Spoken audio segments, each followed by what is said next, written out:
नमस्कार फ्रेंड, कैसे हैं आप सब लोग। आज मार्केट अच्छा खासा ऊपर है।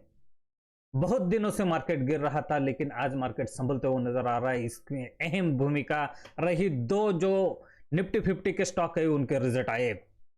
उसमें कोटक बैंक और विप्रो का रिजल्ट आया है। आज विप्रो 6 से 7% अप है और कोटक बैंक 9 to 8% अप है। इन्होंने कहीं ना कहीं आज मार्केट की गिरावट को थामे रखा है।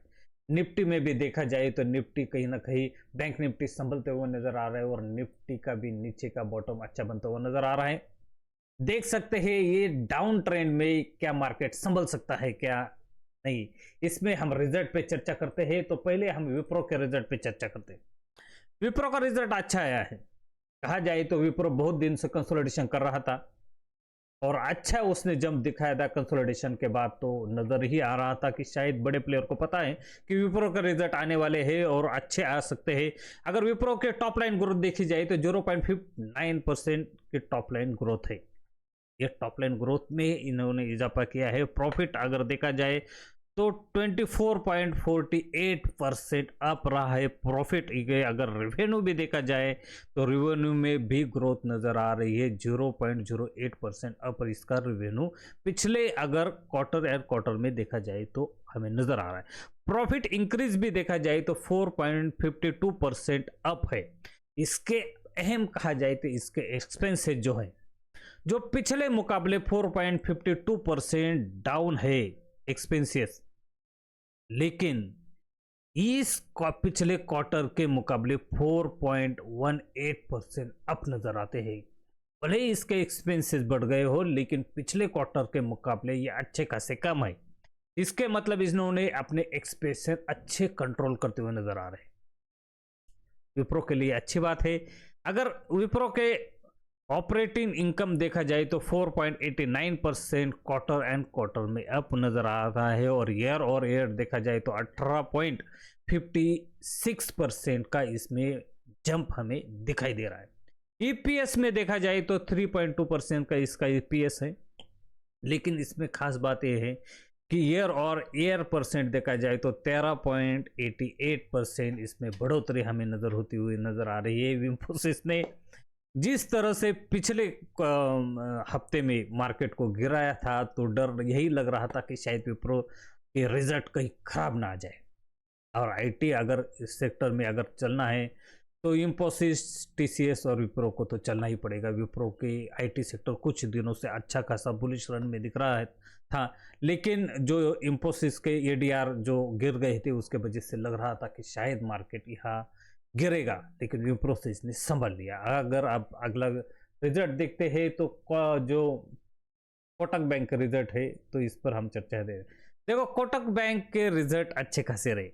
कोटक बैंक ने अपने इन्वेस्टरों को पिछले 4 साल में कोई मुनाफा नहीं दिया। ये साइडवेज मार्केट रहा। कोटक बैंक और एचडीएफसी बैंक, ये दो बड़े स्टॉक निफ्टी बैंक के सेक्टर के, और इन्होंने बिल्कुल परफॉर्मेंस नहीं किया था।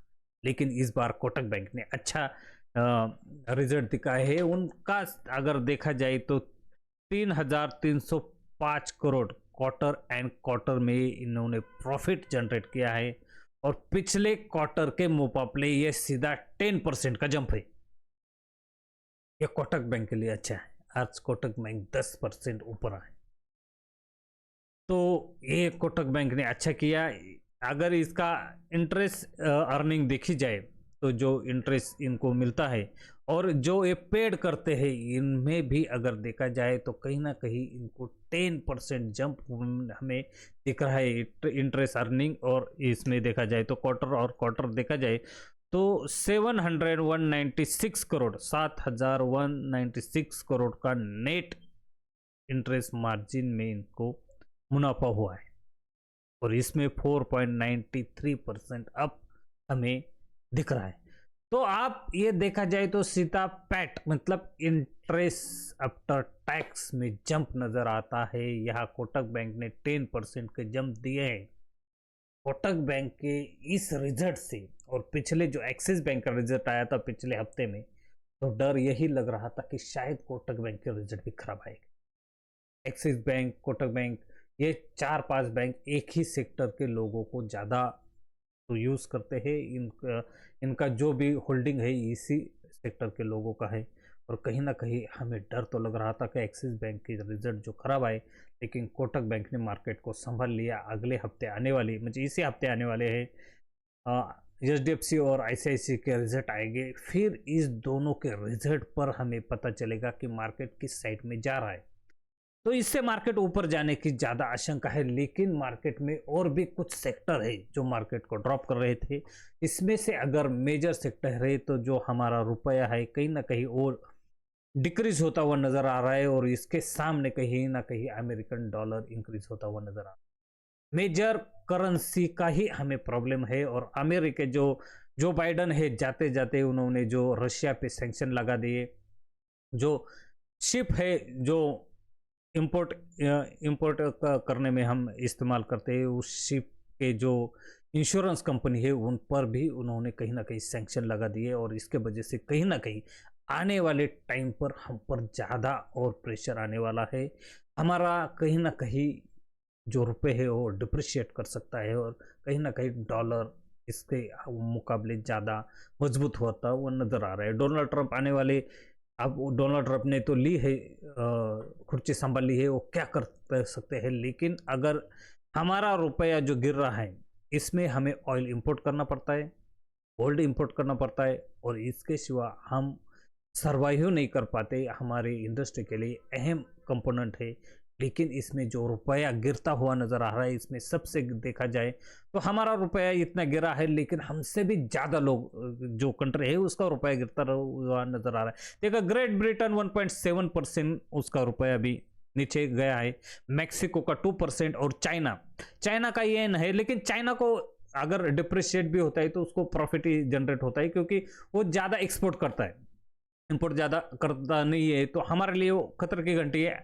अगर चाइना, अगर उसका रुपया अगर येन डिप्रिशिएट होता है तो उसको ज़्यादा ही प्रॉफिट होता है। उन्होंने 5.4% का इंक्रीज भी दिखाया है अपने जो जीडीपी में देखा जाए तो। साउथ अफ्रीका का जो पैसा है वो 3.2%, यूरो भी 6.2%, और फ्रांस का 7.3% का भी डिक्रीज नजर आ रहा है करेंसी में। अगर कनाडा का डॉलर देखा जाए तो 7.9%, और ऑस्ट्रेलियन डॉलर ये भी 9.1% है।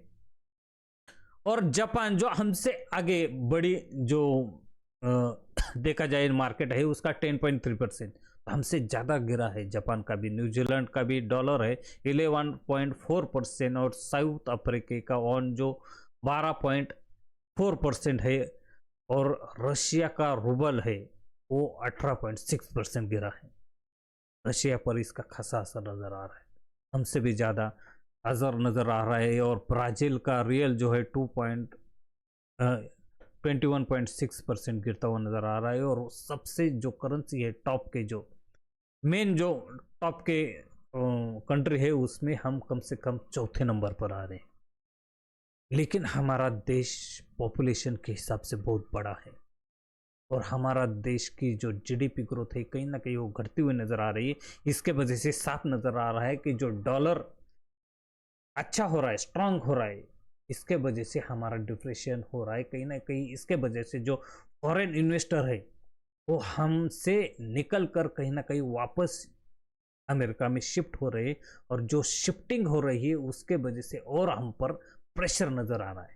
लेकिन आप आने वाले जो भी ये दो रिजल्ट है, इन्होंने मार्केट को संभलने की कोशिश की है। लेकिन इस हफ्ते में जो मेन रिजल्ट आएंगे, ये रिजल्ट अगर अच्छे खासे रहे तो हमारा कहीं ना कहीं ये बॉटम बनेगा। अगर ये रिजल्ट खराब रहे तो हम वापस निचले स्तर पर जा सकते हैं।